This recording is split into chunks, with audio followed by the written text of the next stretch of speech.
Thank you so much, Jason and Jaden. Thank you so much for sharing your personal story. I think that's kind of the value of why we do this work. And, as a queer brown person myself, that sense of belonging and desire to be seen and respected, and allowed to grow and flourish without, all the other things that can potentially get in the way.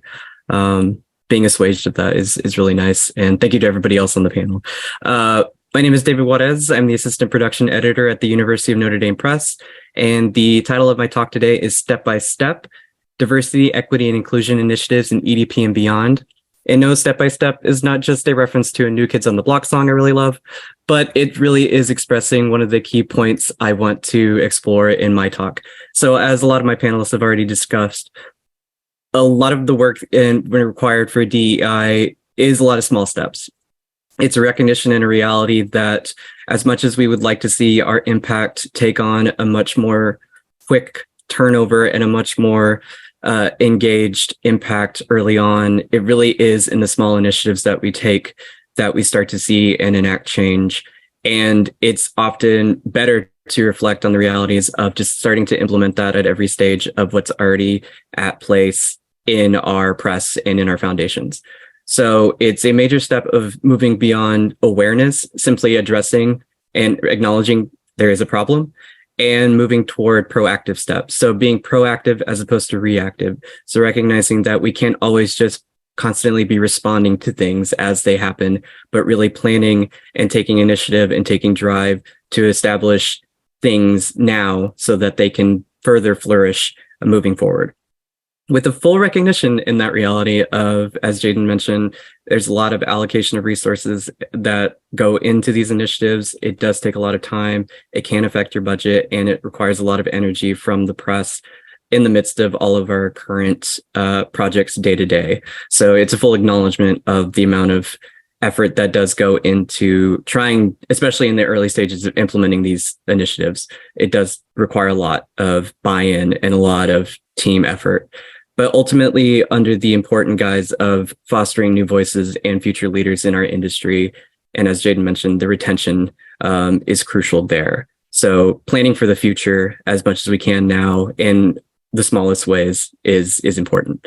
So moving into some of the initiatives that Notre Dame have contributed to in terms of DEI work, I want to proviso that these initiatives are not necessarily DEI-led. DEI happens to be just an element at play, and we've been fully cognizant of trying to explore and expand the DEI elements of these particular things that I'm about to be talking about, as well as it goes beyond the scope of just EDP, but press-wide, but EDP does play a crucial role in the development of these programs.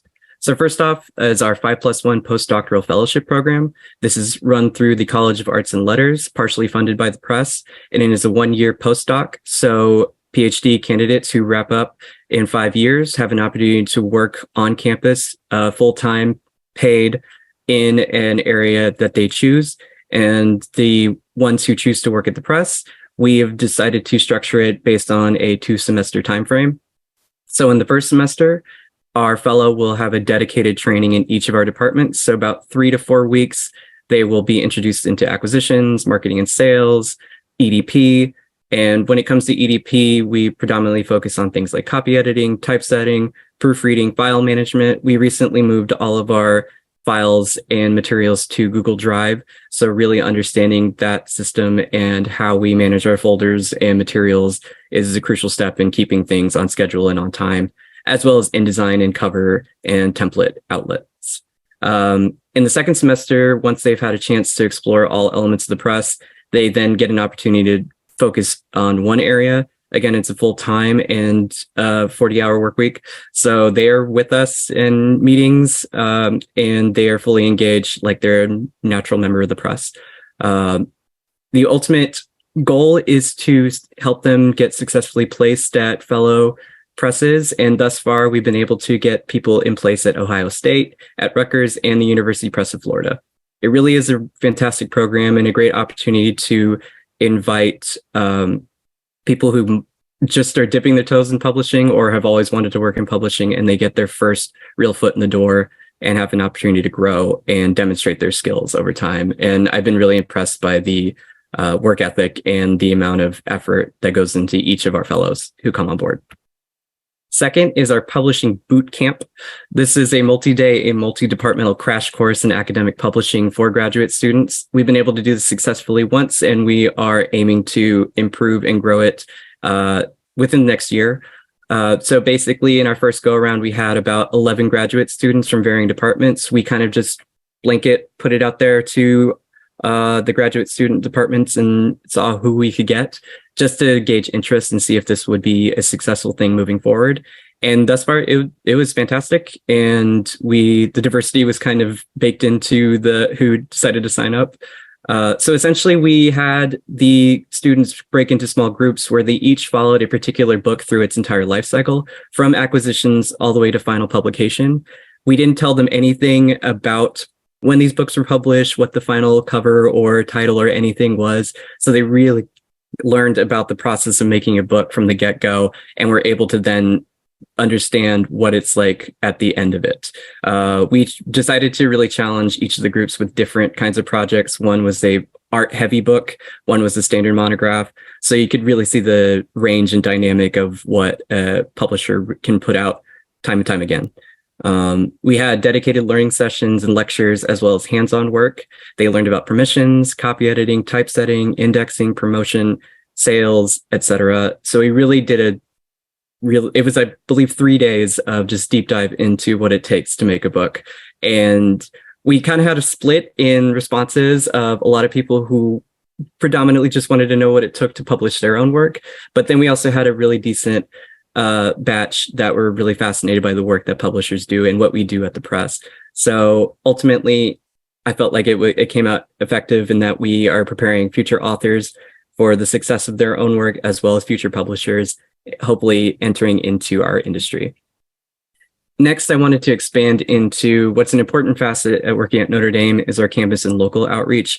We are well connected to a lot of organizations and a lot of departments on campus.